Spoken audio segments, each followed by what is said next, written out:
돌아온 자를 쓰시는 주님. 최근 각광을 받고 있는 영화 가운데 하나가 있습니다. 다름 아니라 예수는 역사다라는 제목의 영화입니다. 다수가 보고 있지는 않지만 평점 9.2를 기록하며 지속적으로 반향을 일으키고 있습니다. 원래 제목은 The Case for Christ입니다. 주인공과 관련된 실화를 바탕으로 쓰여진 책, 그 책을 활용해 만든 겁니다. 그 책은 이미 미국 크리스천 도서 부분 베스트셀러를 기록했습니다. 전도책 또 전도 영화다라고 할 수가 있는데 많은 불신자들이 보면 좋을 책이고 또 영화입니다. 주인공 리 스트로벨도 철저한 무신론자였습니다. 영화 속에서 그는 미국 트리뷴 신문사의 최연소 신입 기자로 입사합니다. 그 후 능력을 인정받으며 승승장구하며 스타 기자가 됩니다. 취재를 통한 기사로 사회 이슈를 증명해내고 인정받던 유망한 기자였습니다. 실제 리 스트로벨은 영화의 내용대로 예일대 법학과 석사학위를 받았습니다. 그리고 실제 영화에서처럼 시카고 트리뷴지 법률 편집자로 일한 바 있습니다. 그는 부정폭로 보도 및 지역사회 공헌 저널리즘 분야에서 두각을 나타냈습니다. 그래서 UPI 통신사에서 수여하는 일리노이주 최고상을 받았습니다. 그는 그 책 외에도 불신자의 마음, 예수라면 어떻게 말할까, 하나님의 과격한 주장 등의 베스트셀러를 썼습니다. 어느 날 그는 아내와 딸과 함께 외식을 하며 여유로운 주말을 보내고 있었습니다. 그러던 중 딸 아이가 사탕을 먹다가 기도가 막혀 위급한 상황이 발생합니다. 마침 옆자리에서 식사를 하던 간호사의 도움으로 딸을 가까스로 응급 상황에서 구해냅니다. 고마움에 감사하다는 마음을 전합니다. 그러면서 간호사와 같은 분이 식당에 있어 운이 좋았다라고 이야기를 합니다. 이에 그 간호사는 리 스트로벨 부부에게 이렇게 말합니다. 운이 아니라 예수님의 뜻입니다. 이에 아내 레슬리는 성령의 감동으로 믿음의 눈을 뜨게 됩니다. 그리고 함께 교회 가자고 합니다. 하지만 주인공은 보이지 않는 진실은 외면했습니다. 오직 실제로 있는 것, 보여지는 사실만이 진실이라는 굳은 신념을 가졌습니다. 그는 아내를 교회와 예수에게 빼앗겼다라고 생각을 하며 오히려 아내의 신앙생활을 방해합니다. 더 나아가 급기야 냉소적인 무신론자로서 그는 성경 속 예수님의 기적을 파헤치기 시작합니다. 그 과정에서 종교적 갈등을 일으키고 아내와의 관계도 엉망이 되어버립니다. 리 스트로벨은 유능한 기자답게 하나부터 열까지 치밀하게 예수 사건을 연구합니다. 예수님의 십자가 사건과 부활을 집중적으로 파헤치고 허구성을 증명해내려 합니다. 그는 수많은 전문가들을 만나는데 비행기를 타고 다니며 만나기를 주저하지 않습니다. 유능한 프로 기자답게 목적을 정하고 비행기 타는 걸 마다하지 않습니다. 수십 킬로미터 떨어진 연구소, 대학 등을 찾아다닙니다. 세계적으로 인정받고 있는 심리학자, 과학자, 역사학자, 고대 성서 수집가 등 석학들을 만납니다. 그런데 그는 전문가들로부터 그는 부활에 반대할 수 없는 논지들을 접하게 됩니다. 그들은 거의 하나같이 예수님의 존재를 인정할 수밖에 없는 내용 증명을 내밉니다. 즉 기록상의 증거, 과학의 증거, 심리학적 증거, 지문 증거, 기타 증거 등입니다. 이 리 스트로벨이 반박성 질문을 던질 때 석학들은 다음과 같이 말합니다. 리 스트로벨, 당신의 주장은 결국 예수님이 살아있는 역사임을 드러냅니다. 결국 리 스트로벨은 예수님의 십자가 죽음과 부활이 진실임을 취재하게 됩니다. 즉 하나님이 우리를 사랑하시기에 독생자 아들을 보내셨다는 사실입니다. 그리고 예수님이 십자가에서 숨지고 부활하셨다는 사실입니다. 그는 아내의 신앙에 동조하게 되었고 교회에서 세례를 받습니다. 실제 그가 아내를 따라갔던 교회는 빌 하이벨스 목사의 윌로우 크릭 교회입니다. 영화에서는 작은 신교와 큰 구교, 큰 가톨릭과 작은 신교가 교차적으로 나오지만, 신구교가 교차적으로 나오지만 실제로는 시카고의 윌로우 크릭 교회입니다. 그 교회에서 특별히 설치한 구도자 예배에 참석했었습니다. 그 후 정작 자신이 윌로우 크릭 교회의 구도자 예배 설교를 하는 목사가 되었습니다. 2000년 1월부터 캘리포니아의 새들백 교회에서 구도자 전도 사역에 전념했습니다. 현재는 휴스턴 침례대학교에서 기독교 사상을 가르치며 텍사스주 우드랜즈 교회에서 교육 목사로 섬기고 있습니다. ECPA, 미국 복음주의 기독교 출판협회에서 분야별로 좋은 책을 엄선해 수여하는 골드 메달리언을 수상했습니다. 워싱턴 포스트는 이런 글을 복음주의 진영의 가장 대중적인 변증자 중 하나라고 평했습니다. 이렇게 기독교를 대적하던 사람이 회개하고 돌아오면 놀라운 사명자로 쓰임받게 되는 것입니다. 기독교 역사상 가장 위대했던 사도 바울이 있습니다. 사도 바울이 그런 순례의 과정을 겪었습니다. 사울이 바울 되기 전, 사울은 하나님에 대하여 특별한 열심이 있는 유대인이었습니다. 그러나 그 열심이 도리어 그리스도인을 핍박하는 열심으로 작용합니다. 예수님의 제자들에 대하여 위협과 살기가 등등했습니다. 그는 대제사장에게 가서 공문을 보내달라고 요청합니다. 즉 다메섹에 있는 여러 회당에 보낼 공문입니다. 예수의 도를 따르는 사람을 만나면 남녀를 물어나고 결박하여 예루살렘으로 잡아오라는 공문입니다. 권세를 가진 공문이죠. 이제 사울은 다메섹에 가까이 갑니다. 그때 호련히 하늘로부터 빛이 그를 비춥니다. 그가 땅에 엎드러졌을 때 하늘에서 소리가 들립니다. 사울아 사울아 네가 어찌하여 나를 핍박하느냐. 사울이 대답하여 누구입니까? 라고 물으니 다음과 같은 소리가 있습니다. 나는 네가 핍박하는 예수라. 네가 일어나 성으로 들어가라. 네가 해야 할 것을 네게 알려줄 자가 있느니라. 사울이 땅에서 일어나 눈을 떴으나 아무것도 보지 못합니다. 그는 사람의 손에 끌려 다메섹에 들어가 3일 동안 보지 못하고 식음을 전폐합니다.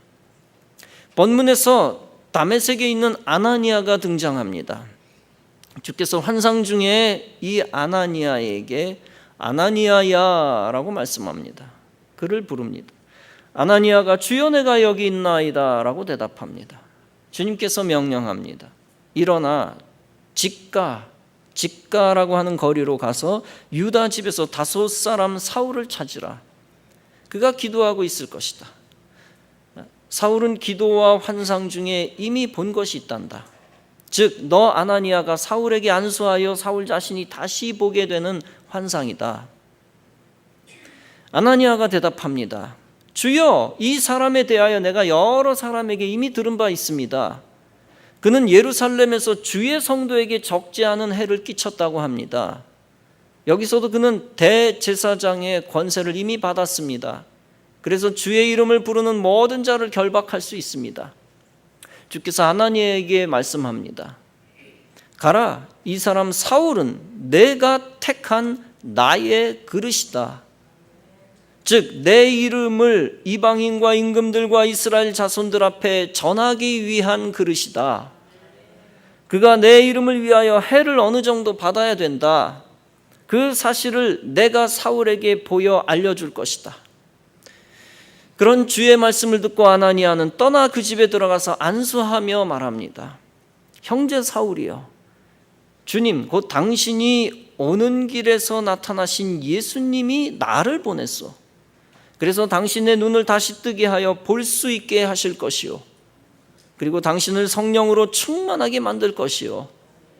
그 말을 하니 즉시 사울의 눈에서 비늘 같은 것이 벗어져 사울이 다시 볼 수 있게 됩니다. 사울이 일어나 세례를 받고 음식을 먹으니 강건함을 회복하게 되었습니다. 사울이 그 후 사도 바울 된 후에 주를 위해 일생을 바칩니다. 자기가 핍박하던 그리스도를 자기 자신이 증거합니다. 특히 이방인에게 복음을 전하는 사역을 전생의 사명으로 받아들였습니다. 그래서 유럽 일대를 1차, 2차, 3차에 걸쳐 전도 여행을 합니다. 그리고 각 교회에 그리스도의 진리와 교훈을 담은 편지를 보냅니다.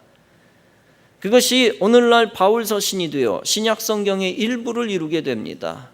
다시 말하면 하나님은 신약 성경을 경전으로 삼기 위해 바울을 회심시키신 것입니다.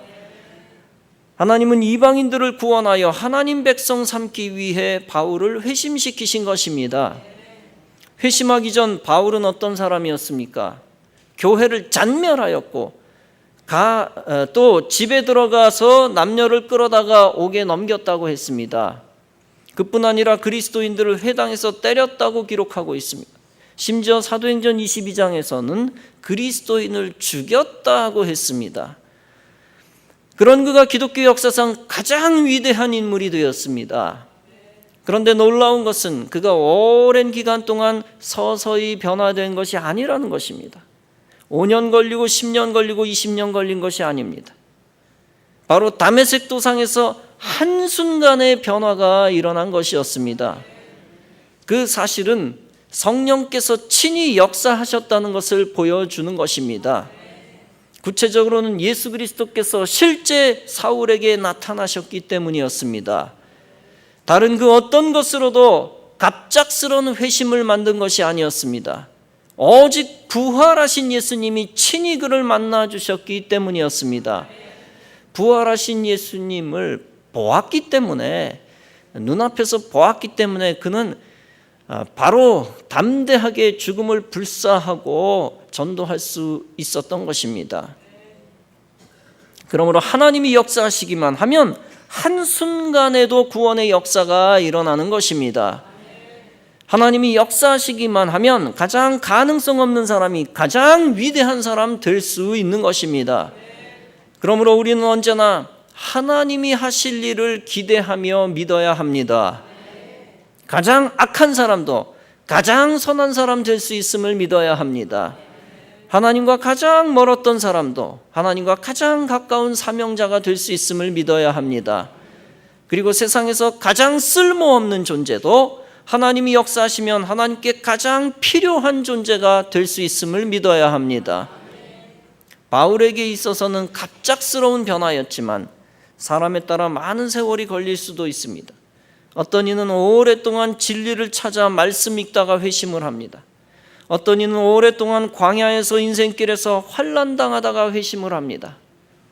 어떤 이는 오랫동안 죄 짓다가 매를 맞고 회심을 합니다. 또 어떤 이는 오랫동안 교회 다니다가 믿음이 깊어져 회심을 합니다. 어떤 이는 오랫동안 형식적으로만 신앙생활하다가 결단하고 헌신봉사를 많이 합니다. 어떤 모습이든지 주님이 사용하시고자 하는 사람을 주님이 만지시는 것입니다. 용광로에 넣어서 바꾸시든지 서서히 깎아서 바꾸시든지 반드시 바꾸십니다. 하나님이 바꾸시고자 할 때 바뀌어 돌아오는 것이 중요합니다. 세상 죄악에서 빠져나와 거룩한 생활로 들어가는 것이 중요합니다. 세상에서 방황하다가도 방황을 끝내고 교회로 돌아와 예배 드리는 것이 중요합니다. 교회 안에서도 근근히 일요일 신앙에만 머물지 않고 썬데이 크리스찬으로만 남지 아니하고 온전히 돌아와 전 예배를 드리는 것이 중요합니다. 그리고 사명 없는 명목상의 그리스도인, 이름뿐인 그리스도인, 사명 없는 명목상의 그리스도인에서 탈피하여 사명 있는 온전한 사명자로 돌아오는 것이 중요합니다. 더 크게 쓰임 받으려면 바울처럼 돌아오는 역사가 일어나야 합니다. 더 큰 축복의 사람으로 성장하려면 돌아오는 역사가 일어나야 합니다. 영국의 무신론자였던 리틀스톤 경과 길버트 웨스트는 자신들이 무신론을 주장하는 데 있어서 두 가지 장애물이 있다는 사실을 알았는데, 하나는 예수님의 부활 사실이요, 다른 하나는 사도 바울의 변화였습니다. 그들은 이 사실을 반증하기 위해 연구를 시작했습니다. 얼마 동안 연구한 뒤에 두 사람이 서로 만나서 말하기를, 우리는 더 이상 이 같은 반대자로 머물러 있을 수가 없네. 우리는 이 연구를 통해서 예수의 부활이 사실이라는 것을 발견했을 뿐만 아니라 우리들이 잃어버려진 죄인임을 발견하고 예수 그리스도를 우리의 구주로 영접하게 되었네 라고 고백하였던 것입니다. 옥스포드 대학의 역사학 교수였던 토마스 에놀드는 말하기를, 나는 여러 해 동안 과거의 역사를 연구하고 그 사실을 조사하고 이에 대하여 기록한 문헌과 유물을 고증하여 그 사실 여부를 조사하여 오는 중이다. 그런데 하나님께서 우리에게 주는 표징, 곧 그리스도가 죽으셨다가 다시 살아나셨다는 사실보다 더 분명하고 완전히 이해할 수 있는 사실을 인류사에서 나는 보지 못하였다라고 하였습니다. 그런데 이 돌아오는 역사를 위하여 하나님은 거룩한 사건을 일으키십니다.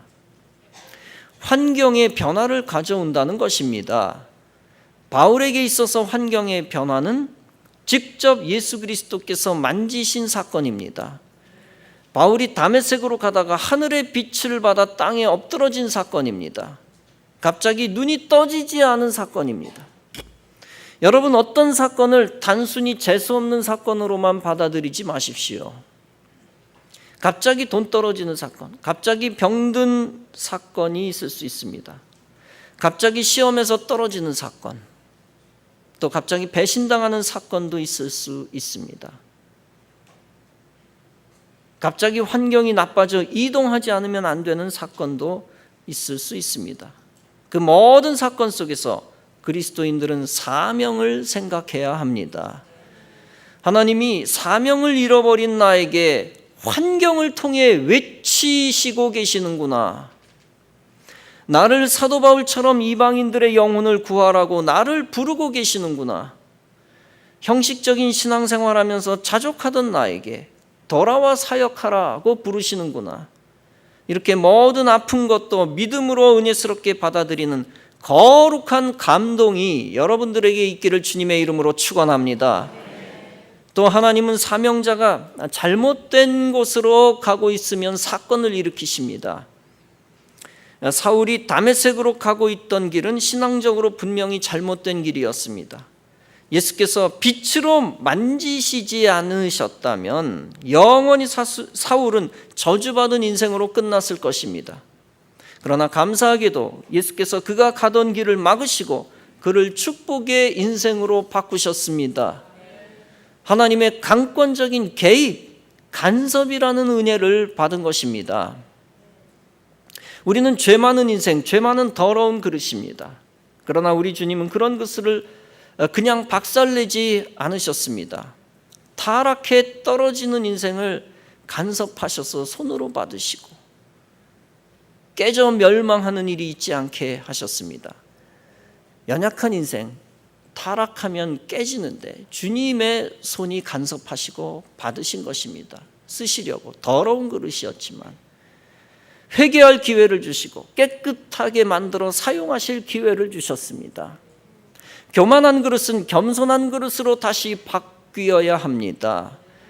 악하고 반기독교적인 세상적인 그릇은 신앙적인 그릇으로 바뀌어야 합니다. 주님께 쓰임받기 위해서는 주님께 돌아와야 되는 것입니다. 돌아와서 주님의 품 안에, 주님의 손 안에 들어와야 합니다. 주님의 품 안에, 주님의 손 안에 온전히 들어와 거하여야 합니다.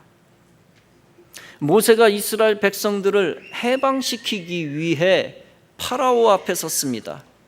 그때 하나님의 명령대로 모세가 지팡이를 바로와 신하들에게 던집니다. 그 지팡이가 뱀으로 바뀝니다. 그 뱀을 모세가 다시 잡으니 지팡이가 됩니다. 이것은 한 가지 영적 교훈을 담고 있기도 합니다. 저주받은 뱀도 하나님의 사람의 손에 들어가면 쓰임받는 도구로 바뀐다는 것입니다. 하나님의 사람, 하나님이 사용하고 계신 사람, 그 사람의 손에서 떠나버리면 사악한 뱀이 된다는 것입니다. 우리 인생도 마찬가지입니다.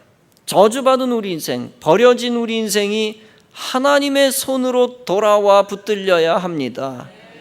그러면 가장 소망 없던 인생, 가장 징그러운 인생이 가장 유익하고 축복되고 거룩하게 쓰임받는 인생으로 바뀌는 것입니다. 그러므로 이유 여하를 막론하고 우리 인생은 무조건 주님의 손에 들어가야만 합니다. 류 월리스라고 하는 사람이 있었습니다. 그는 1827년생으로서 미국의 변호사, 주지사, 남북전쟁 때의 북군 장군, 정치인이며 저술가였습니다. 그는 철저한 무신론자였습니다. 그가 어렸을 때는 감리교 주일학교에 다녔다는 이야기도 있습니다. 그러나 아쉽게 그는 그리스도에 대해 적대적 감정을 가지고서 기독교를 공격했습니다. 그는 사람들이 기독교 굴레에 묶여 자유롭지 못하다, 불쌍하다고 여겼습니다. 그래서 그는 기독교라는 멍에서 그리스도인들을 해방시켜야 되겠다라고 생각했습니다. 그래서 기독교에 반박하는 책을 펴내기 위해 성경을 읽기 시작했습니다. 반대를 위해 성경을 읽은 것입니다. 그는 성경의 오류를 찾아내는 데 집중했습니다. 성경에서 수없이 많은 오류와 거짓이 쏟아져 나올 것을 기대했습니다. 그는 철저하게 창세기부터 읽어 내려갔습니다. 의심의 눈으로 성경을 탐독했습니다. 그런데 구약 성경을 다 읽었는데도 자신이 기대하는 오류가 발견되지 않았습니다. 오히려 말씀대로 모든 것이 이루어지는 것을 봅니다. 그때 자신의 생각에 회의가 들기 시작합니다. 그동안 맹목적으로 적개심을 가지고 있었던 것이 부끄러워집니다. 마음속에 서서히 변화가 일어나기 시작한 것입니다. 신약 성경을 읽어가면서 인생이 완전히 바뀌었습니다. 인류의 죄를 짊어지기 위해 죄 없으신 예수님이 십자가를 지시는 부분을 읽고 있었습니다. 그때 그는 무릎을 꿇고 눈물로 고백했습니다. 예수님은 하나님의 아들이시며 나의 구세주이십니다.